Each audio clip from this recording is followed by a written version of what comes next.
ಮೀಡಿಯಾಗ್ರಾಮ್ news ಚಾನಲ್ಗೆ ಸ್ವಾಗತ. ಒಂದು ದಿನಾಂಕ 8/3/2024 ಮೈಸೂರಿನ ನರಸಿಂಹರಾಜ ಕ್ಷೇತ್ರದಲ್ಲಿ ಅವತ್ತೊಂದು ಭೀಕರ ಹತ್ಯೆ ಆಗುತ್ತೆ.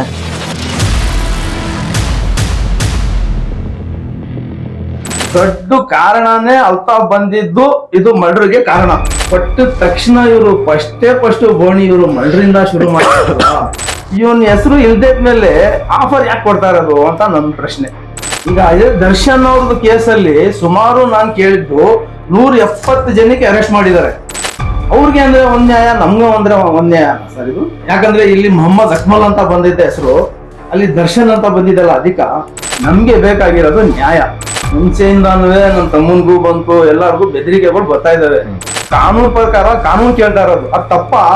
ಈ ಸರ್ಕಾರ ಬರ್ಬೇಕಾದ್ರು ಅನ್ನೋ ಕಾರಣ ನಾವೆಲ್ಲ ತುಂಬಾ ಪ್ರಾರ್ಥನೆ ಮಾಡಿದ್ವಿ. ಈ ಬಂದಿದ್ದು ಸರ್ಕಾರ ನಮ್ಗೆ ಎಷ್ಟು ದೊಡ್ಡ ಶಿಕ್ಷೆ ಕೊಡ್ತಾರಲ್ಲ ಅಂತ ಅದೇ ನಮ್ಗೆ ಬಹಳ ಬೇಜಾರಾಗ್ತಾ ಇರೋದು.